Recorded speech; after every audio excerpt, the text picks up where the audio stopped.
弟兄姊妹早晨，各位弟兄姐妹，大家早。今日咧我哋睇歷代志下34章，今天我們看歷代記下34章，係非常之振奮人心嘅章節。是非常振奮人心的章節。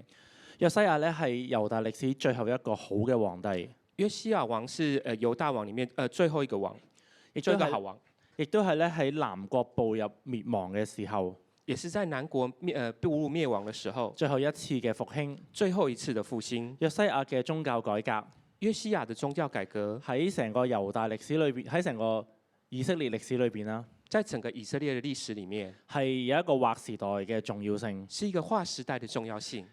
由大衛起頭嘅起頭嘅王朝，由大衛起頭的王朝，去到約西亞，去到約西亞，呢啲好嘅皇帝咧，都係深深咧被猶太人去敬重嘅。這些好的王都是深深被猶大人所敬重的。我哋咧要好理解約西亞咧上場嘅背景。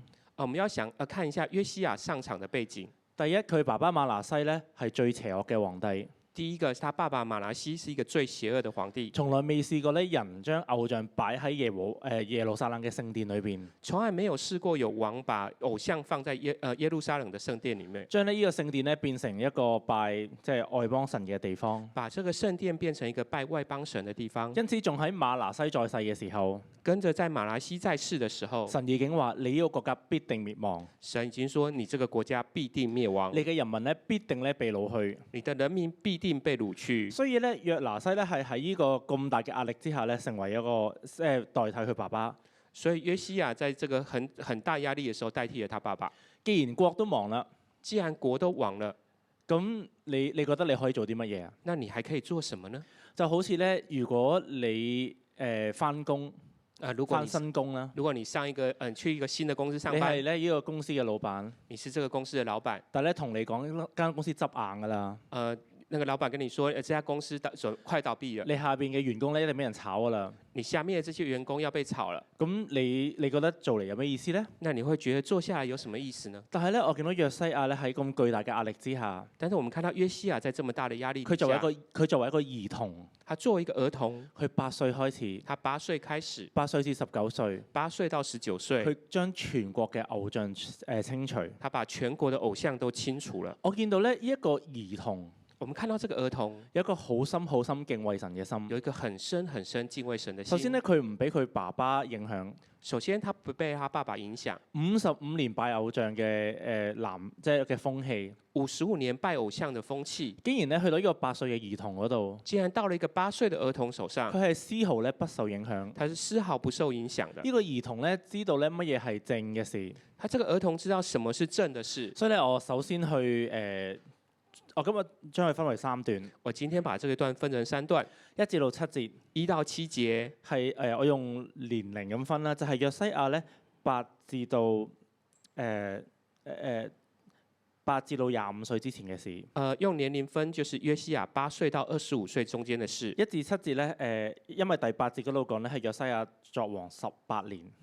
在第8節說約西亞王作王18年，所以1至7節咧就係佢25歲之前嘅事。所以1到7節就是他25歲之前嘅事情。第2段咧就係長啲，就係8至到28節。第2段長一點，就是8到28節，就係咧喺聖殿偶然發現律法書，就是在聖殿偶然發現律法書。而去到最後嘅分段就係29去到33，而且最後就是29到33節，就係重新立約，就是重新立約。我俾個題目佢係深深的敬畏帶來大復興。我給他的題目是深深的敬畏帶來大的復興。咁呢個深深嘅敬畏發生喺一個兒童嘅身上，而這個深深的敬畏發生在一個兒童的身上，發生喺少年人嘅身上，發生在少年人的身上。我覺得呢個係好驚訝嘅。我覺得這是很驚訝的。首先呢，就係1至到7節，首先是1到7節，敬畏神的孩童。敬畏神的孩童。第1節嗰度講約西亞登基的時候8歲，在耶路撒冷作王31年。第1節，約西亞王登基的時候年8歲，在耶路撒冷作王31年。並且咧，神對佢嘅評價係：他行耶和華眼中看為正的事，效法他祖大衛所行的，不偏左右。而神給他的評價是：他行耶和華眼中看為正的事，效法他主大衛所行的，不偏左右。他作王第8年，即係15歲。他作王第8年，就是第15歲。寫明咧係尚且年幼。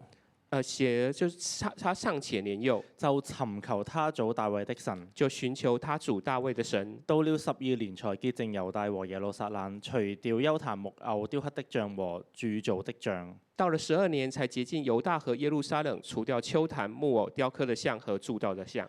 佢8歲嘅時候咧，已經係一個好敬畏神嘅小朋友。他8歲嘅時候已經是一個很敬畏神的小朋友，甚至去到15歲，甚至到了15歲，即係香港嘅中三四，就香港的中3、中4，佢咧就佢講明佢再一次尋求咧大衛嘅神。就講明了他在尋求大衛的神。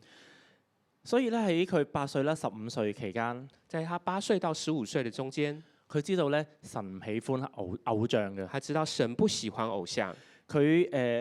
但係咧因為佢仲年幼，但是因為他尚且年幼，似乎咧喺朝廷裏邊咧佢唔係即係最有力量嘅時候。而他在整個的朝廷裡面不是最有能力的時候。喺政治上咧，你好難推行一啲好即係徹底嘅改革。在政治上，他很難推動一些徹底的改革。所以咧第3節嗰度講到了12年才潔淨猶大和耶路撒冷的偶像。所以到第3節說，到了12年才潔淨了猶大和耶路撒冷的偶像。就去到19歲嘅時候，到了他19歲的時候，我見到咧一個小朋友嘅敬畏。我們看到一個小朋友的敬畏，我哋咧係唔可以輕看嘅。我們是不可以輕看的。應該咁樣講。應該這麼說。年幼嘅小朋友都可以深深敬畏神。年幼的小朋友也可以深深的敬畏神。而呢種嘅敬畏咧係可以帶嚟社會國家嘅改變。而這樣的敬畏會帶來社會國家的改變。呢個咧令我諗起我哋嘅兒童牧區啦，同埋青年大軍。這讓我想起我們的兒童牧區青年大軍。佢哋嘅同工咧好努力營造呢一個咧敬畏神嘅氣氛，認識神嘅氣氛。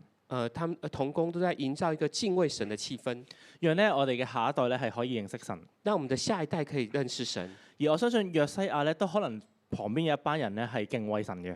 我相信約西亞王身邊應該有一群敬畏神的人。如果唔係咧，解釋唔到點解佢爸爸咁邪惡，但係佢個仔咧咁敬畏神。不然解釋不到他的爸爸這麼邪惡，可是他的孩子卻這麼敬畏神。所以必定咧係佢喺一個咧敬畏神嘅環境之下成長。所以他是在一個敬畏神的環境底下成長。而呢個小朋友咧係即係聖靈住喺佢裏邊，佢知道咩係啱同錯。而這個小朋友聖靈住喺他裡面，他知道什麼是對的，什麼是錯的。雖然看見爸爸嘅邪惡，縱然看見爸爸的邪惡，佢默默知道咧，呢個咧係神唔喜悅㗎。他默默地知道這是神不喜悅的。我第時做皇帝嘅時候，我就唔做啦。我到時候做皇帝，我就不做這些事情。所以佢應該咧係一個好單純嘅心。所以他應該有個很單純的心，好知道咧世界真係分為正同埋邪嘅事。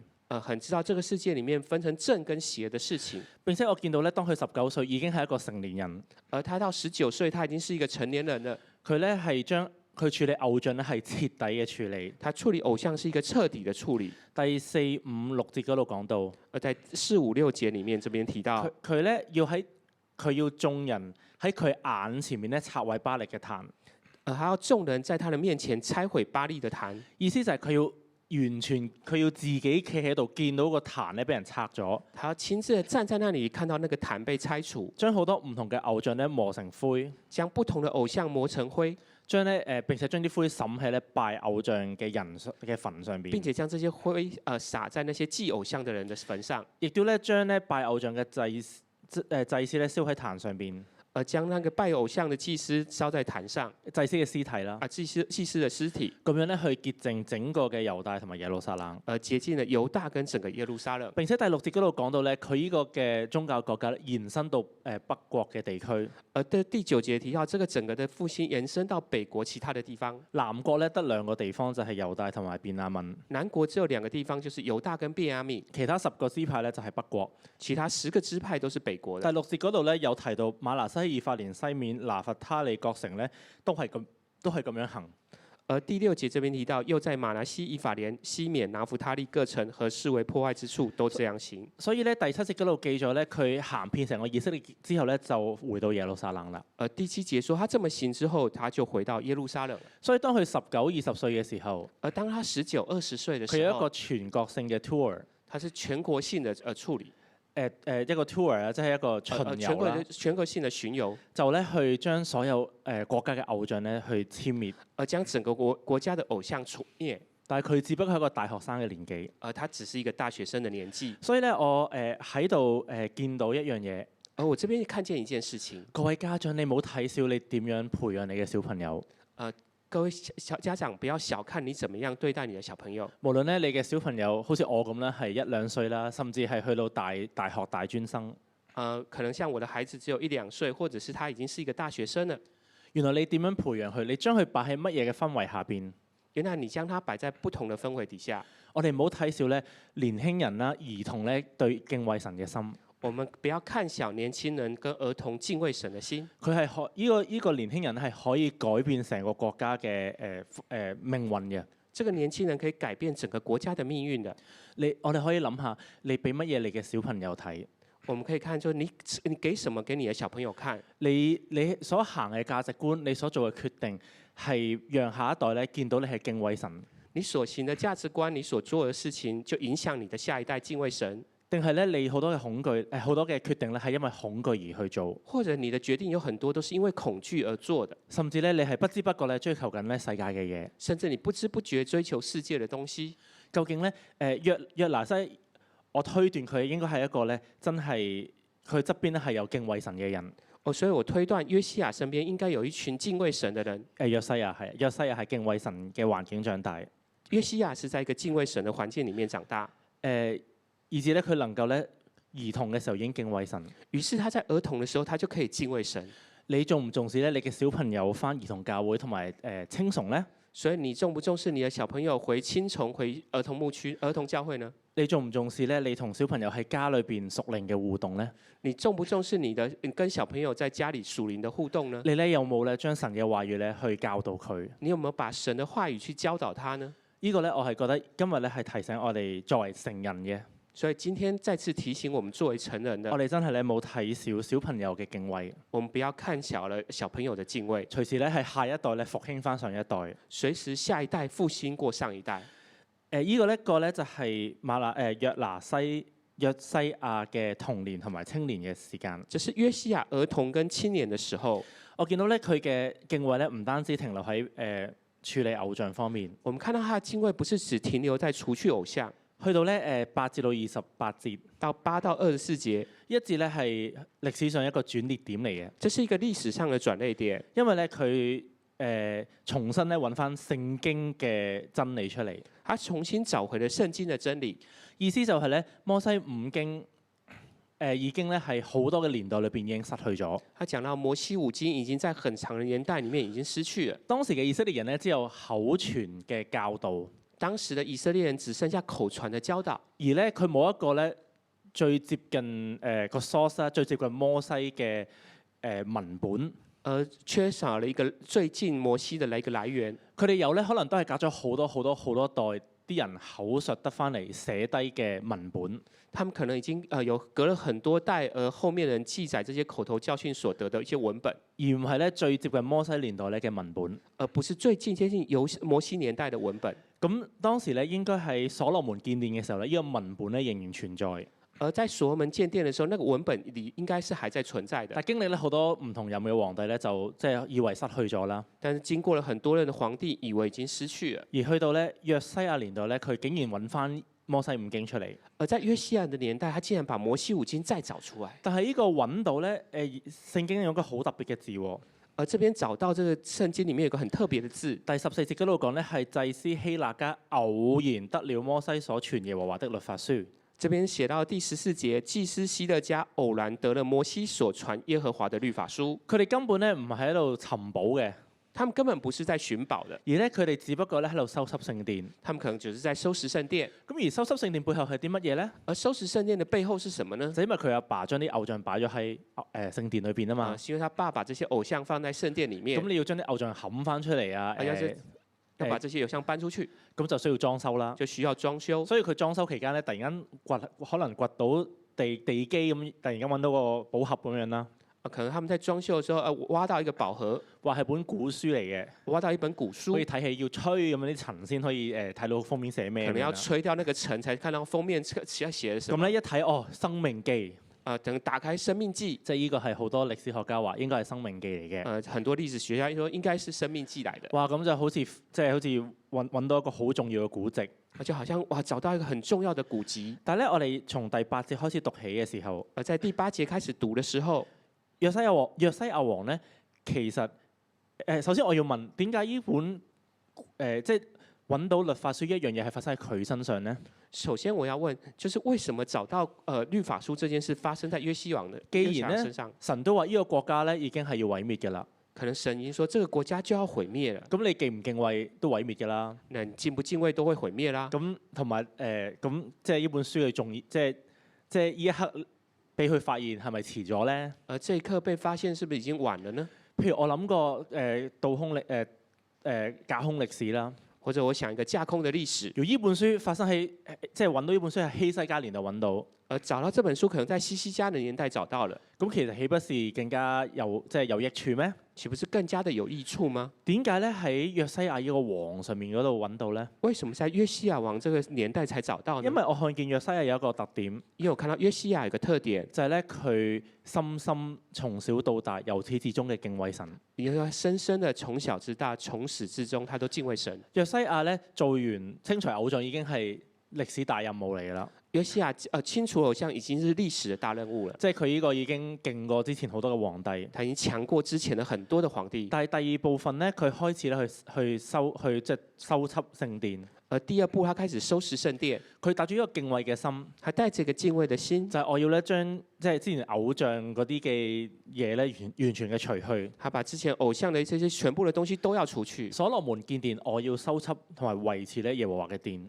所羅門建聖殿，而我要收拾整理神的殿。因此喺8至13節咧有好多仔細嘅記載啦。8到13節裡面有很多仔細嘅記載。啲銀點樣用啊？啲木匠石匠點樣去雕琢石頭啊？這些銀子怎麼用？這些木匠石匠怎麼樣雕刻石頭？佢敬畏嘅心咧，我覺得係激起神嘅反應啊！而我想到他的熱心可能激起了神的反應。佢不放棄嘅尋求神，他不放棄的尋求神。因此咧，佢由修葺變成咧揾到律法書。於是他從收拾到尋找到律法書。我覺得呢個咧係神回應一個敬畏人嘅法則。我覺得是神回應一個敬畏神的人的決心。神咧係唔會輕看一個敬畏人嘅心嘅。我覺得神是不會輕看每個敬畏神的人的心的。神好喜悅咧人對佢敬畏嘅互動。神很喜悅人敬畏他的一些活動。當約西亞咁樣去擺上嘅時候，當約西亞這樣擺上的時候，神咧讓佢發現一個好即係好重要嘅嘢。約西亞就找到一個很重要的東西。呢個咧係因為約西亞咧不放棄尋求神。就是約西亞他不放棄尋求神。亦都係我覺得咧8至到28節呢個嘅小段嘅小標。而是他8到28節我給這一段的小標。就係縱然佢要亡國，但係咧佢仍然不放棄尋求神。縱然要亡國，我們不要放棄尋求神。去到當佢發現14節嗰度講到咧，佢偶然得了摩西所傳耶和華的律法書。在14節這邊講，他偶然得到了摩西所傳耶和華的律法書。咁咧王嘅書記啦，沙番咧就喺王面前讀呢本書出嚟。王的書記沙番就在王的面前讀這卷書。我想咧大家留意下咧，王聽到呢一卷書嘅反應。我看到王聽見這卷書之後的反應，就係第19節，就是第19節。王聽見律法上的話就撕裂衣服。王聽見律法上的話就撕裂衣服。撕裂衣服嘅意思咧就係哀哉哀哉嘅意思。撕裂衣服嘅意思就是哀哉哀哉的意思。好悲慘啊！即係大件事啦。就是很悲慘啊！哇，這件事很大啊。原來咧，我呢個國家咧一直同律法嘅標準咧係爭咁遠嘅。原來我離這個律法的標準還有這麼樣的遠。佢第一樣嘢咧係發現咧，係喺律法面前咧係自卑同悔改。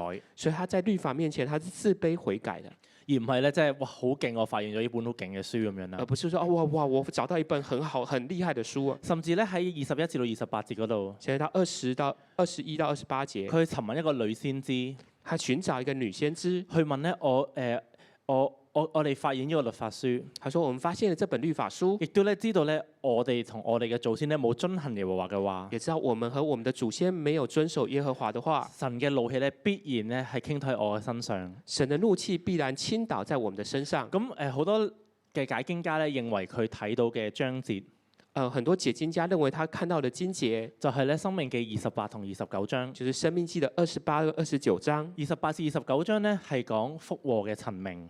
28、29是講到福福禍的誡命。陳明福禍的陳明就係咧，當以色列人喺摩押平原嘅時候，就是以色列人在摩押平原的時候，摩西同佢講咧，呢一座山係代表詛咒。摩西就說：這座山代表詛咒，呢一座山係代表祝福。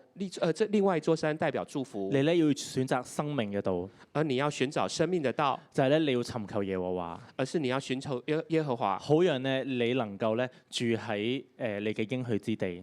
而讓你可以住在這個應許之地。若果咧你唔尋求生命嘅話，如果你沒有尋求生命的話，你就唔可以咧喺有應許之地咧住落嚟。你就不可以在這個應許之地住下來。要喺咧列國中間咧拋嚟拋去。你要在列國之中拋來拋去。當咧約西亞咧讀到呢個章節嘅時候，當約書亞讀到這個經節嘅時候，佢咧就深深嘅敬畏神。他就深深的敬畏神。而咧神係回應嘅，而神是回應的。22節嗰度講到咧希西家同埋一班嘅人咧去揾女先知戶勒大。而講到約西亞跟一般的人去找了這個戶勒大，佢咧去求問咧應該點樣做，他去求問應該怎麼做。戶勒大咧俾咗2個嘅回應。戶勒大給他2個回應，24至26節，24跟25節係回應咧猶大居民，就回應猶大居民。27至28節27跟28節係回應約西亞本身，是回應約西亞本身。我哋見到咧佢哋嘅內容係好唔一樣。我們看到那個內容很不一樣。24至26節咧，佢講到咧呢一切嘅詛咒咧係會落喺猶大嘅居民上邊。24到26節是講到這些事情會落到猶大的這些人民的身上。既然咧猶大嘅人咧佢唔敬拜神，即係猶大嘅人他不敬拜神，申命記咧嘅詛咒咧係會去到佢哋嘅身上。而申命記的這些咒詛就會臨到他們身上。但係咧27至28節嗰度講咧，王咧卻係冇呢個嘅詛咒。但係27跟28卻講到王沒有這個罪疚。27節嗰度講到，就是聽見我指着這地和其上居民所說的話，你便心裏敬服，在我面前自卑，撕裂衣服，向我哭泣，因此我應允了你。這邊講到，就是聽見我指的這地和其上居民所說的話，你便心裏敬服，在我面前自卑，撕裂衣服，向我哭泣，於是我應允了你。這是我耶和華說的。因為咧約西亞敬畏神嘅話語，這是約西亞他敬畏神的話語。佢亦都知道咧佢作為權柄，他也知道他作為權柄，佢帶領嘅國家咧偏離神嘅真理係幾咁遠。他帶領了國家偏離了這個真理有多麼的遠。因此咧佢即刻嘅悔改，於是他即刻的悔改。佢自卑撕裂衣服向我哭泣。他自卑撕裂衣服向他哭泣。因此咧神咧祝福佢28節嗰度講到，於是神祝福他在28節裡面提到，平平安安歸到墳墓。我必使你平平安安的歸到墳墓。你作為王都唔見到咧神國嘅災喺你眼前出現。你作為王，你也不看到這些災在你眼前出現。呢度咧我見到約西亞敬畏神。我們看到約西亞王他敬畏神，但我見到咧佢下邊嘅人唔敬畏神。我們看到他們下面的人是沒有敬畏神的。因為當時耶利米咧形容猶大咧係一個奸詐嘅妹妹。那時候耶利米也形容猶大是一個奸詐的妹妹。就係北國作為家姐咧，就係擺明唔敬畏神。北國當為姐，她是擺明的不敬畏神。而作為妹妹嘅猶大咧，佢係假裝敬畏神，實質係唔敬畏神。而作為妹妹，她是假裝敬畏神，但係實際上是不敬畏神的。我哋見到呢一班百姓咧，後來咧一齊同約西亞王咧一齊重新立約嘅。我們看到這批百姓最後是跟約西亞王一起立約的。但係好大可能咧，佢哋都唔係真正嘅敬畏。但是很大的可能，他們也沒有真正的敬畏。呢度咧，我見到咧，我哋教會嘅牧者咧，張牧師師母，佢哋好緊緊跟隨神。我們看到張牧師師母，他們很深深的敬畏神。我哋跟住一間嘅教會。我們跟着這樣的一家教會，唔一定代表你真係你同神咧嘅關係咧係敬畏嘅，不一定代表我們跟神的中間是敬畏的。我哋呢度見到咧，神咧處理王同埋處理嘅百姓咧係分開處理。我們看到神把王跟百姓是分開處理的。佢睇咧都係咧，究竟係邊個敬畏神？他們看的還是哪一位是敬畏神的？因此咧，我哋都要問我哋自己，所以我們就要問我們自己：你跟嗰個組長，你跟這個組長，你跟嘅權柄，你跟嘅權柄，或者你跟嘅教會，或者跟着教會，佢哋所行嘅道，所行的道，你係咪真心擁抱同埋跟隨？是不是真心的擁抱跟隨呢？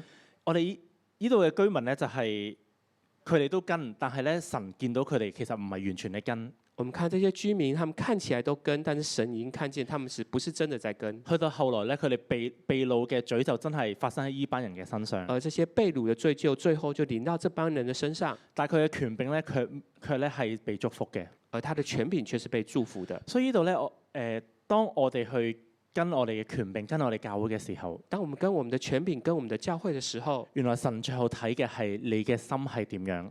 神最後看的是我們的心是怎麼樣的。你對咧權柄所講嘅，我們對權柄所說的，權柄咧所指向嘅方向，權柄所指向的方向，你心裏邊有幾認知咧？呢個咧係神從神而來嘅。我們裡面有多認知，這是從神而來的。你有幾認知咧？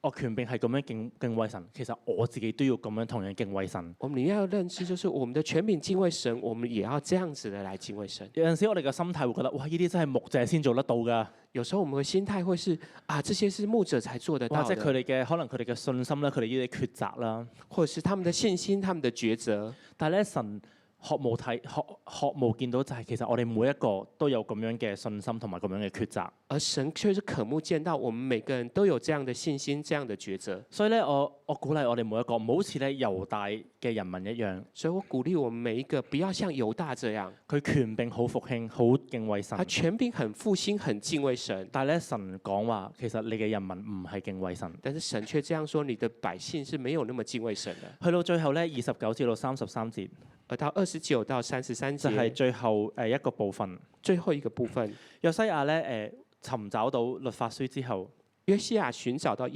律法書之後，呢個小嘅題目咧就係重新立約。這小的題目就是重新立約。佢見到咧過往以色列人咧點樣 Amen 咧神所講嘅律例典章。他看到過往的以色列人是怎麼樣紀念這個神的律法跟典章，就係咧神同人嘅關係其中一個嘅一個嘅要求，就係遵守神嘅律法。這是神對人的一個要求，就是要遵守律法。因為咧神遵守神嘅律法，人咧就可以留喺神所預備應許之地。只要人遵守神的律法，他就可以留在神應許他們的應許之地。因此咧，約西亞咧就立志帶領人咧一齊咧去重新立約。所以神就帶領人重新的跟神來立約。特別係31節嗰度講到，同時在31節這邊提到，王站在他的地上，在耶和華面前立約，要盡心盡性地順從耶和華，遵守他的誡命法度律例，成就這書上所記的約言。王站在他的地位上，在耶和華面前立約，要盡心盡性地順從耶和華，遵從他的誡命法度律例，成就這書上所記的約言。呢個31節咧，其實就係講緊聽亞以色列嗰個 Shema。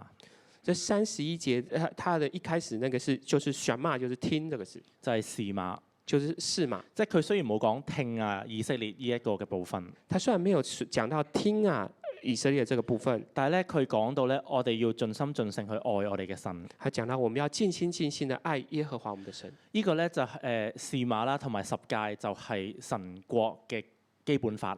這個是馬跟律法就是神裡面的誡命。只要咧遵守最大嘅誡命咧，其實你同神嘅關，即係就會同神咧就好有關係啦。只要遵從這個最大的誡命，我們跟神就有關係了。所以約西亞王咧係帶領佢所有嘅居民咧一齊咧喺神面前再一次宣告。所以約西亞王就帶領他所有的百姓在神的面前宣告：我哋咧要盡心盡性咧去順從耶和華。我們要盡心盡性的順從耶和華。因此咧33節嘅結束，於是33節這邊結束。約西亞在世的日子就跟從耶和華，他們列祖的神，總不離開。約西亞在世的日子就跟隨耶和華，他們列祖的神，總不離開。因此咧，約西亞咧成為一個歷史嘅奇葩啦。所以在約西亞就成為歷史裡面的奇葩。就喺亡國倒數嘅裏邊咧，佢係一個大嘅復興。在亡國倒數嘅日子裡面，他帶起一個大的復興。因為約西亞咧真係做到盡心盡性愛主我嘅神。因為約西亞真的做到盡心盡性愛主我的神。亦都係咧佢知道咧聽啊，我咧要認識我獨一嘅神。而且他知道他就聽啊，我要認識我這個我的神。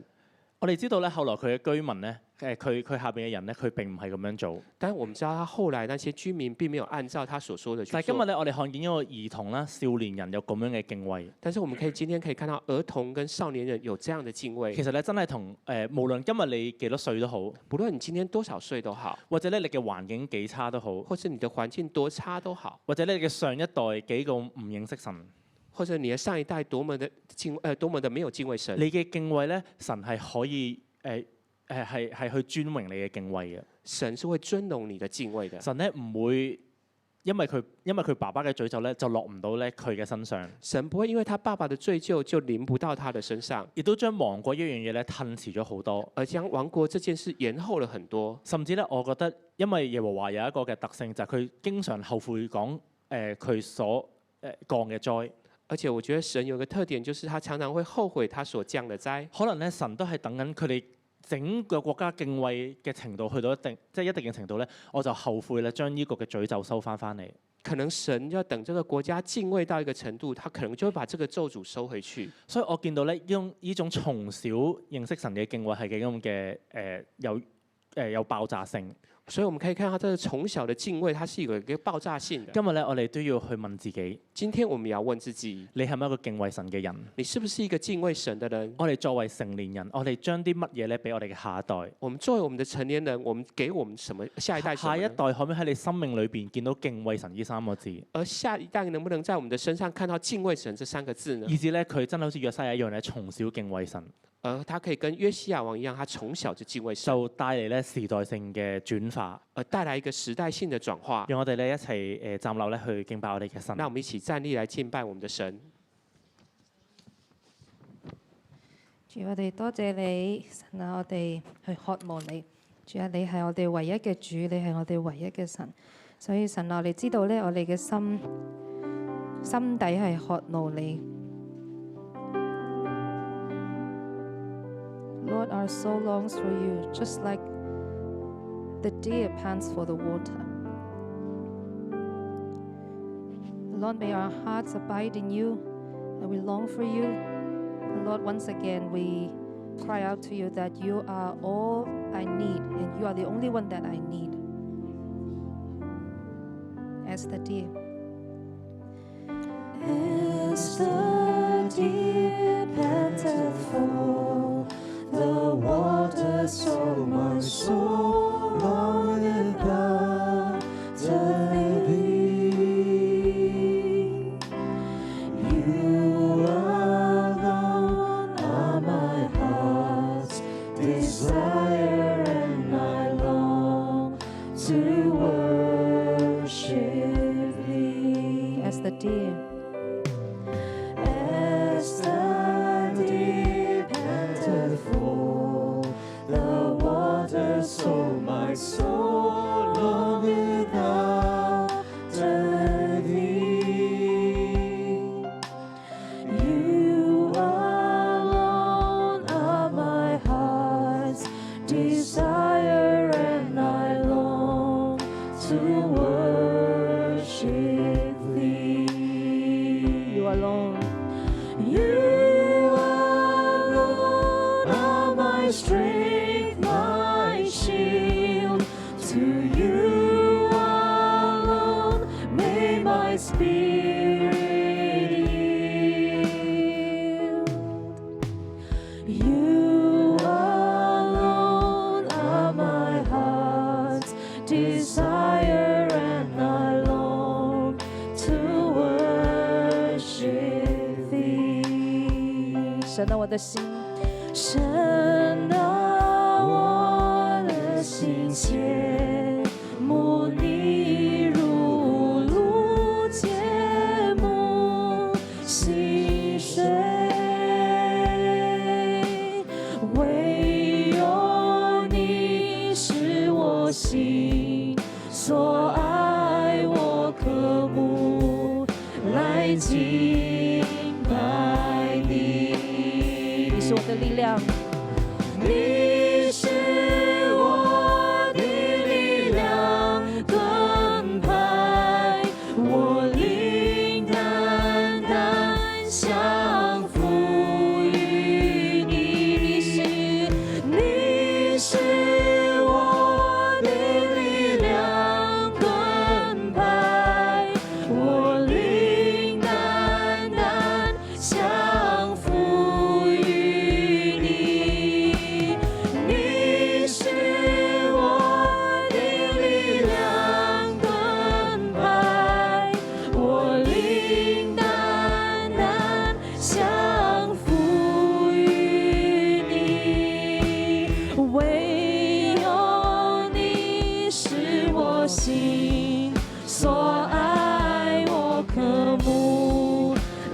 敬拜你。主爱有多高，慈爱高过诸天，怜悯有多深，深过无限量。恩典有多宽，宽阔超乎海洋。我愿全心跟随你，一生永不离开你。Your love is higher, higher than the heaven. Your mercy is deeper, deeper than the earth. Your praise is wider, wider than the ocean. I will never let you go, never ever let you go. Lord, you're more than anything. Lord, you're more than anything. You're more than gold. You're more than gold. More than anything. Lord, you're everything to me. I will never let you go. Never ever let you go. Your love is higher, higher than the heavens. Your mercy is deeper, deeper than the earth. Your grace is wider, wider than the ocean. I will never let you go, never ever let you go. 我愿全心跟随你，一生永不離開你。主啊，呢個係我哋嘅心聲，我哋願意一生嚟跟隨你。主啊，係你嘅恩典，我哋可以一生嚟跟隨你。主啊，你今日早上向我哋嚟說話，與我哋同在，更加係聽我哋嘅禱告，奉耶穌基督嘅名。Amen， 好唔好？我哋人唔係好多，請後邊嘅都行到嚟前邊，我哋3到4個人一組，我哋嚟禱告，好唔好？係行到嚟前邊嚟，一齊喺前邊嚟點火，唔係嘅話，前邊其實都係空嘅，所以嚟行前邊啲嚟，3、4個一齊，我哋一齊嚟禱告，好唔好？今日神嘅話係真係寶貴嘅，係對我哋每一個人嚟説話。我哋3、4個人開始嚟感恩先。我哋學房學生唔喺度，但係有你喺度頂住神土，有你喺度一齊嚟，好唔好？我哋一齊嚟開口嚟感恩，能夠嚟神土都係恩典，係咪？能夠嚟有一個渴慕嘅心，其實都係一個神嘅揀選同埋恩典。我哋先彼此嘅，我哋可以開口嚟感恩。3、4個一齊，我哋開口嚟感恩。為到我可以有神土，我哋有神嘅話，我哋唔係要翻箱倒籠，我哋唔係要去我哋嘅聖經上面冇鋪陳，我哋聖經係每一日打開嘅，神嘅話每一日都打開嘅，我哋獻上感恩。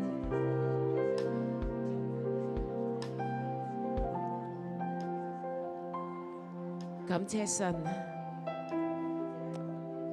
主，原來你嘅話語係咁寶貴，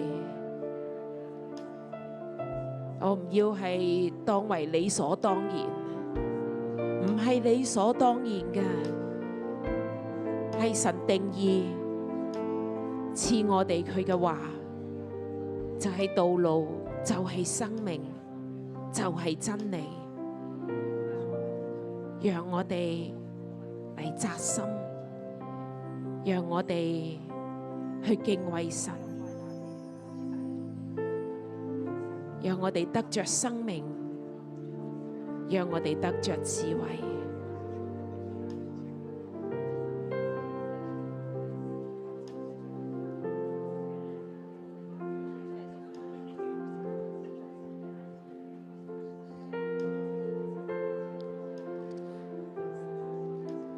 好，感恩完之後呢，我哋輪流嘅為兒童教會、為青年大軍有笑崇同稱頌嚟禱告，好唔好？啱啱阿添所分享嘅喺呢度好特別嘅611有兒童教會，唔係主日學，係兒童教會，因為復興香港兒童有份。所以我哋如果你知道你有小朋友喺兒童教會，或者你係兒童教會嘅導師嘅，你開口為兒童教會禱告；你屋企有青年人喺笑崇或者稱頌嘅，你亦都開口為佢哋嚟禱告；你屋企有青年人喺 Revival Saturday 嘅，你亦都為佢哋嚟禱告，好唔好？我哋輪流開聲嘅嚟禱告，喺呢個小群中開聲輪流嘅嚟為兒童、為青年、為對職青嚟禱告。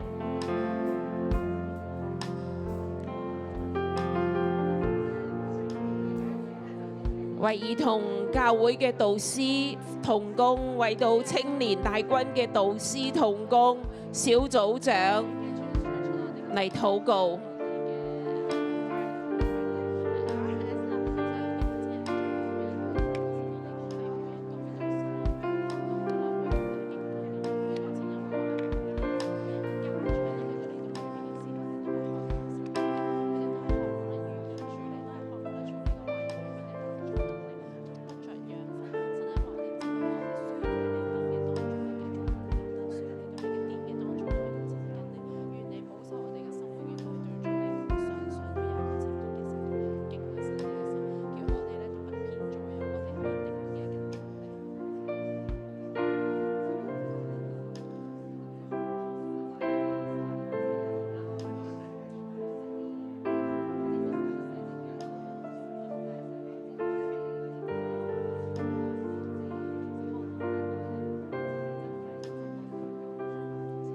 耶穌咧，我感謝你，讚美你。主啊，我感謝你咧，孩子嘅女女咧1個月開始咧就已經去返兒童教會。主啊，我感謝你咧，你讓兒童教會咧成為一個孕育年幼孩子嘅地方。主，讓佢哋嘅心咧就係敬畏神，讓佢哋嘅心咧就係愛耶穌，讓佢哋咧每一次 say 哈利路亞 say amen 咧就係滿有嗰份嘅力量。主啊，我多謝你，讚美你。主啊，我亦都咧去為到教會咧有青年大軍嚟去感謝你。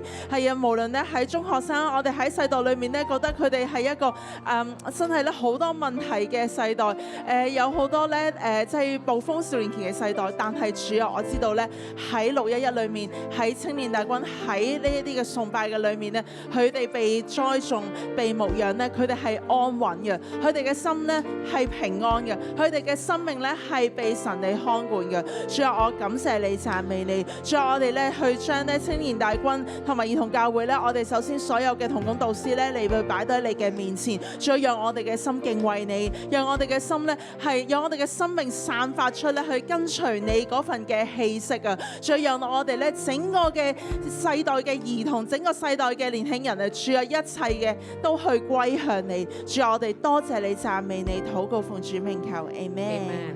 好，接下嚟係幾時揾到律法書呢？係清除偶像嘅時候，係開始修築聖殿、重修聖殿嘅時候，要將呢啲銀紙要運入去聖殿嘅時候，所以我哋都輪流禱告。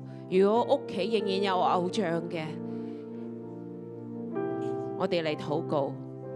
譬如講好似我老爺奶奶，雖然決志咗好多次，但屋企仍然有個牌位喺度，仍然有會點香喺度，所以我哋都唔知點樣，我哋好想，因為當呢個偶像仍然喺度嘅時候，佢哋對神嘅話係開唔到嘅，係唔開嘅，所以我哋好唔好彼此嚟禱告？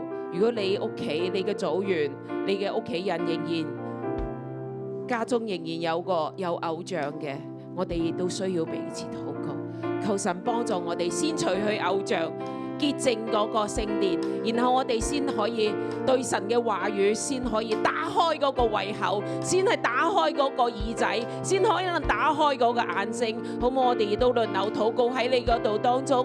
你如果屋企知道嘅仍然有偶像嘅，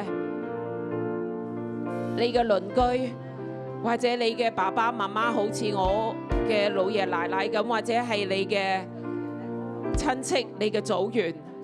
仲有點解佢哋唔明白話語？點解佢哋唔對神嘅話語冇渴慕？主啊，你幫助我哋除去偶像。如果你嗰個組人就係都吹晒㗎啦，咁我哋除去心中嘅偶像，心中嘅偶像都攔咗我哋渴慕神嘅話，心中嘅偶像都攔咗我哋早起嚟神禱，心中嘅偶像都會攔咗我哋專心跟隨神。我哋一齊嚟禱告。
將奉到耶和華殿的銀子運出來的時候，祭司希勒家偶然得了摩西所傳耶和華的律法書。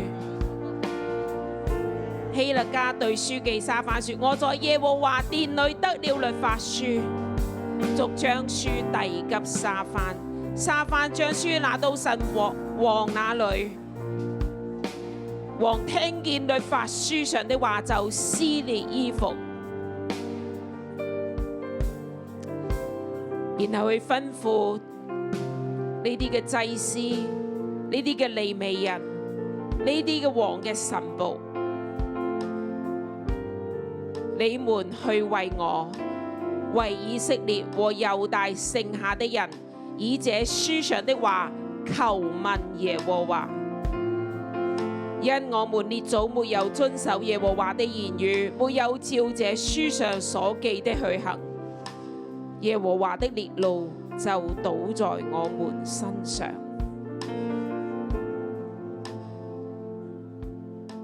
今日我哋都安靜喺神面前，神嘅話喺我哋面前打開，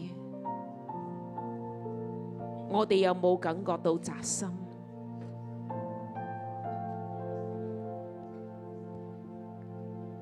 我哋有冇喺神面前有個全敬畏嘅心、悔改嘅心、渴慕嘅心，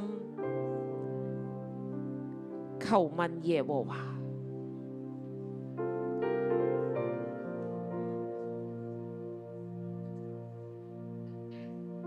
神啊，你嘅話今日就喺我哋面前。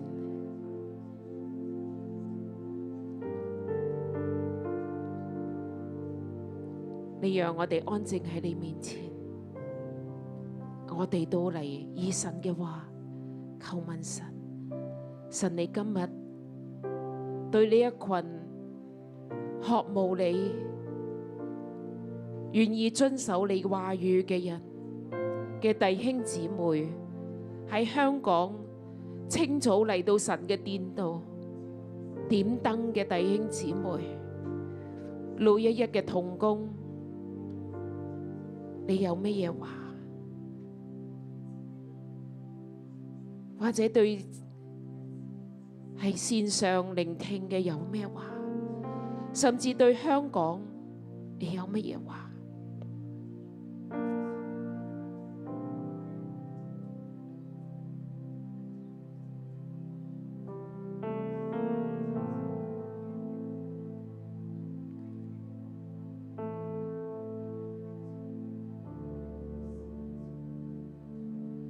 當王、當祭司、當領袖、利未人、先知一同嚟到神面前嘅時候，神求你向我哋說話。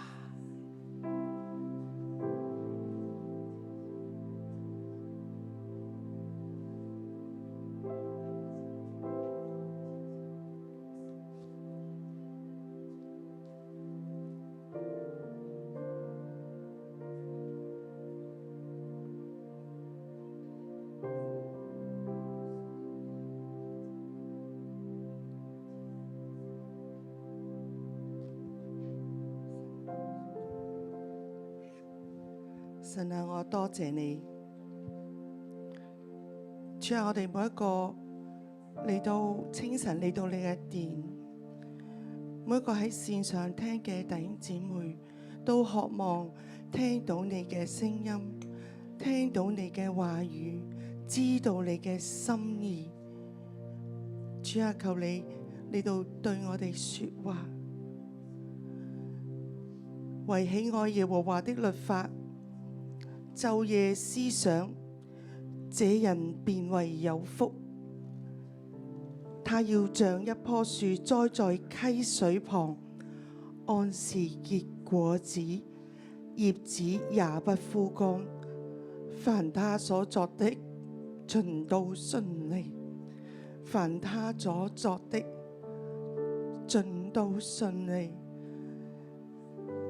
神話，雖然611有好多嘅衝擊，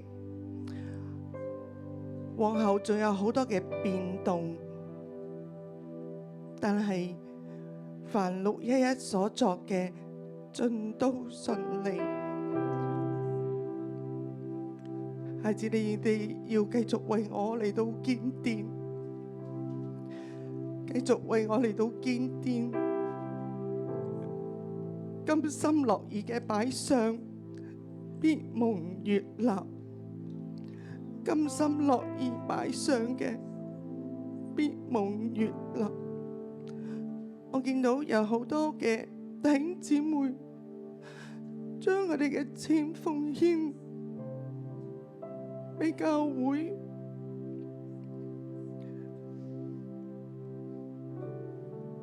然後當我哋聽到要建基路伯嘅時候，佢哋就將甘心所願嘅錢都擺上，係蒙我悅納嘅，係蒙我悅納。孩子，唔好睇你哋戶口有幾多錢，專注喺天上嘅財寶，專注喺天上嘅財寶，因為地上嘅金錢有一日都會過去，都會過去。然後我彷彿看到香港嘅景色，好多嘅大廈、高樓林立嘅一幅景象。然後我聽到神話有一個大嘅風浪要席捲整個嘅香港，有一個大風浪要席捲整個嘅香港。孩子，係時候要倚靠我，係時候要倚靠我，係時候要喺教會嘅裏邊更加嘅扎根成長。因為風浪一嚟到，你哋就好似要，我見到我哋每一個人都手牽手，隻手箍住另外一個手，然後我聽到神話，當風浪嚟到嘅時候，就係教會要俾世人睇到係不一樣嘅，係不一樣嘅。因為你哋嘅團結，因為你哋嘅合一，教會喺世人面前就不一樣，你哋要幫助香港好多嘅居民，好多嘅人要湧入嚟教會嘅裏邊嚟到尋求幫助。我見到好多嘅手伸向我哋，好似要救援一樣，佢哋好似喺水裏邊要伸出手，希望有人嚟到救佢哋。我聽到神話，孩子要更多嘅預備你哋自己，裝備你哋自己，以致你哋能夠接得住呢啲嘅手，以致你哋能夠接得住呢啲嘅手。然後我聽到神話有一個好大嘅抑鬱病嘅攻擊要臨到香港，有一個好大嘅抑鬱病嘅邪靈要攻擊香港，要好好嘅為香港人嚟到守望，要為佢哋嘅心思意念嚟到守望，因為末後嘅戰場就喺心思意念裏面，末後嘅戰場就喺心思意念嘅裏邊。我聽到神話，緊緊跟隨神，緊緊跟隨你哋嘅牧者，緊緊跟隨你嘅牧者，因為喺611嘅牧者都係我所揀選嘅，係佢哋唔會偏離嘅，唔會偏離我嘅，佢哋係會緊緊嘅跟隨我。耶穌，我哋感謝你嘅話語。我哋一同嘅站立，好似啱啱咁樣，我哋小群嘅拖起手嚟，我哋一齊嚟為教會嘅牧者，為到整個嘅香港嚟禱告。喺呢個末世嘅日子，係啊，好多嘅震盪，好多嘅搖撼會臨到，但係611係生命樹，係屹立不倒嘅生命樹。我哋唔單止自己能夠堅定嘅跟隨神，並且成為好多人嘅避難所，成為好多香港人嘅避難所。我哋拖起手嚟，我哋一齊開聲嘅嚟禱告，為到啱啱你聽到嘅預言，為到你啱啱所聽到嘅神嘅話，你嚟禱告。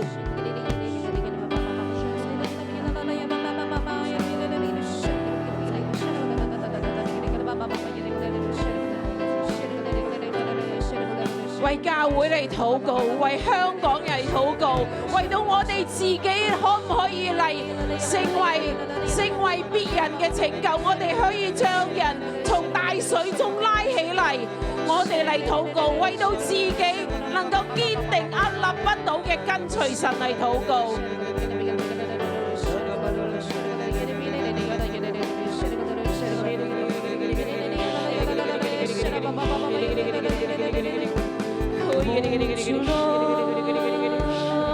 Won't you, Lord, take a look at our hands,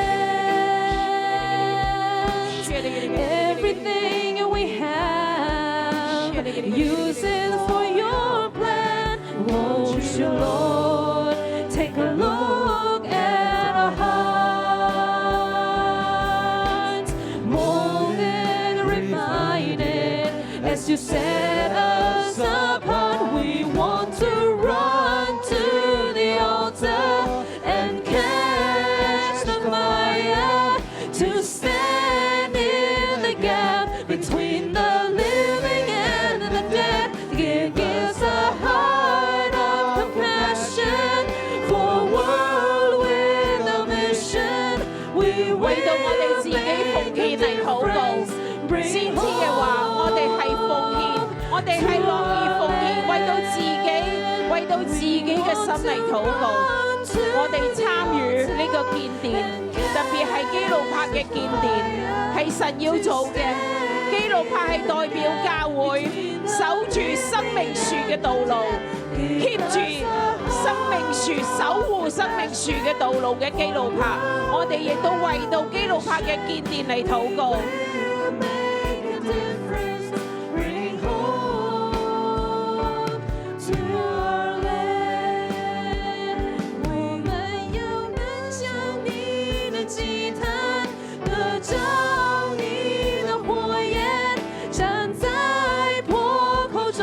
抢救那失丧的灵魂，救主赐我怜悯的心，为这迷失的人群，我们要改变世界，带来盼望。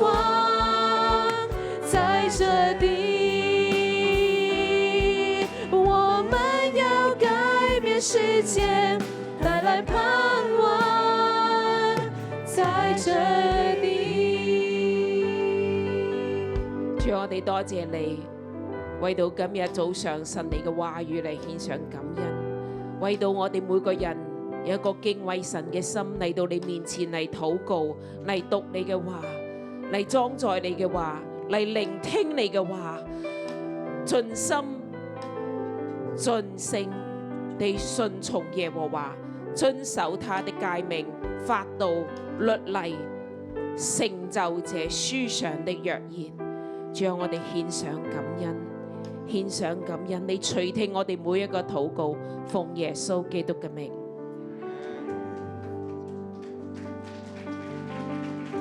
In verse 33, 喺最後33節嗰度咁講， God's word says, Josiah removed all the abominations from the country. 約西亞從以色列各處將一切可憎之物盡都除掉， and made all who were present serve the Lord their God. 使以色列境內的人都侍奉耶和華他們的神。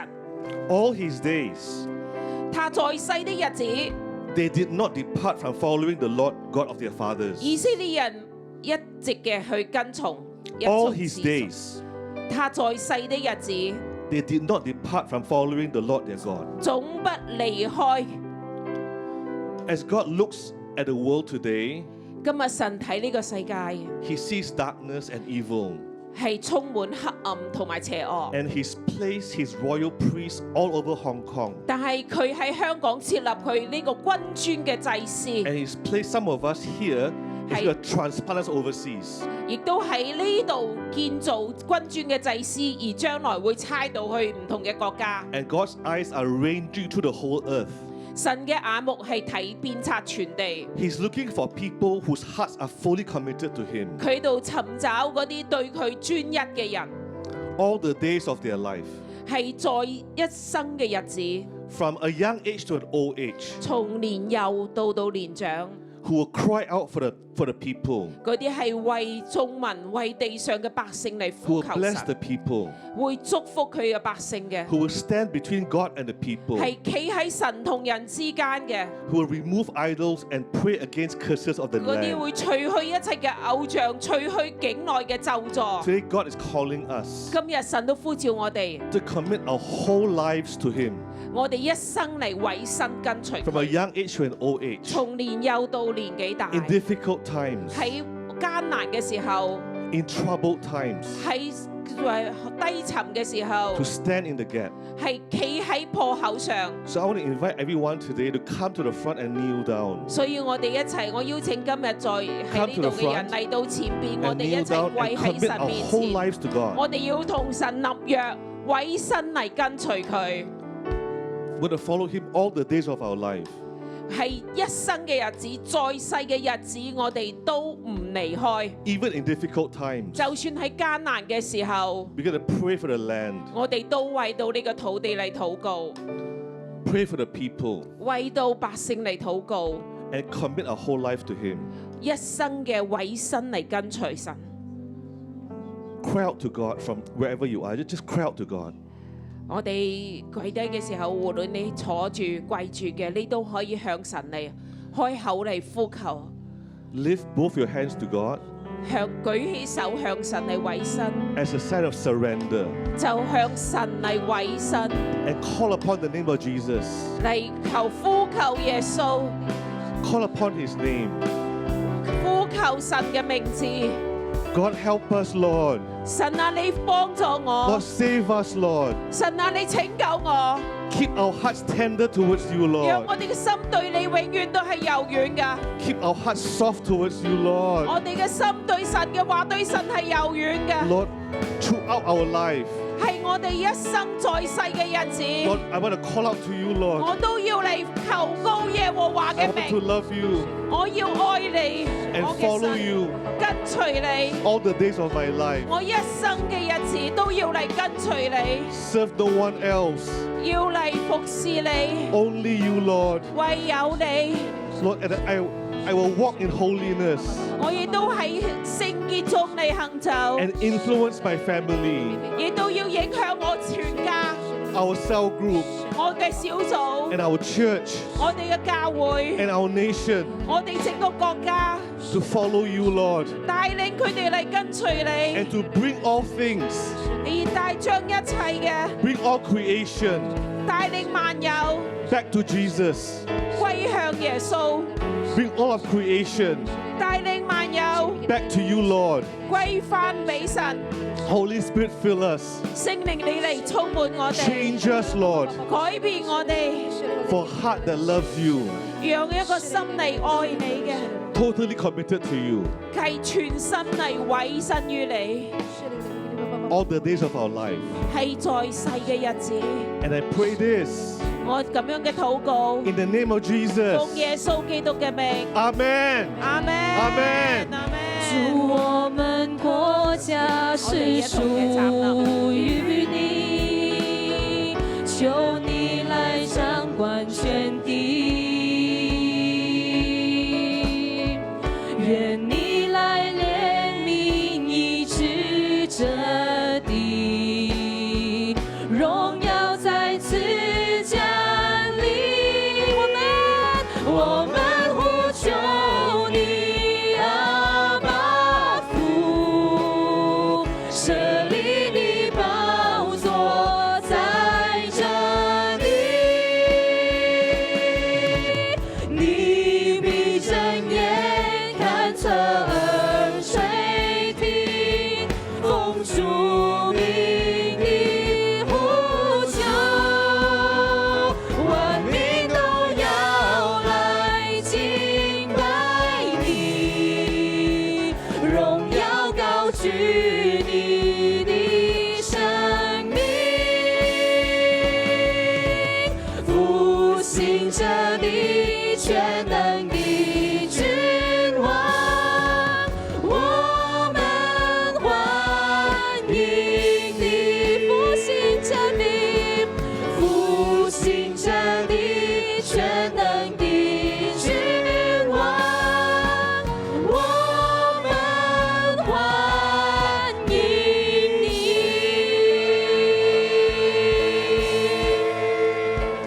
最後尾我要請我哋嘅 Yellow、Black and White 嘅上嚟，Pastor John、Pastor Michael。Yeah, if your wife is here, Simo Dina, is your wife here?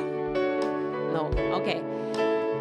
我哋一齊向佢哋舉手，一個恩膏係咩咧？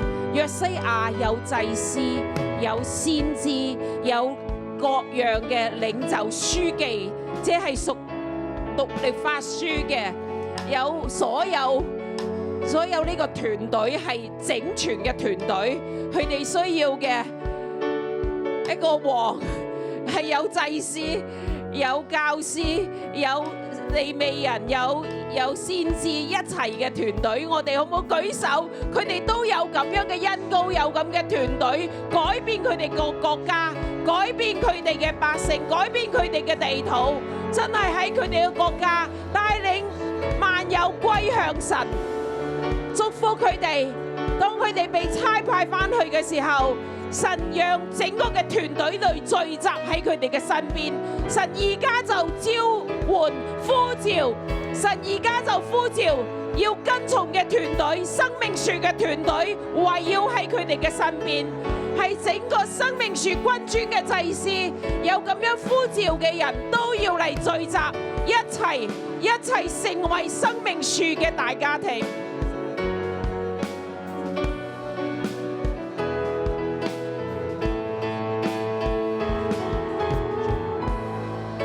將我奉你嘅名嚟呼召喺南非、喺 Malawi、喺新加坡，凡係渴慕生命樹，被神揀選，從創世前就揀選嘅呢啲嘅生命樹，都要聚集到佢哋嘅身邊，聚集到佢哋嘅身邊。你賞賜係祭司，係利未人，係先知，係教師，係牧師、牧養嘅、傳福音嘅、傳福音嘅，年幼到年長，從年幼嘅到年長嘅，凡係神揀選嘅都聚集到 ready， 聚集到佢哋嘅身邊，一齊建造生命樹嘅大家庭。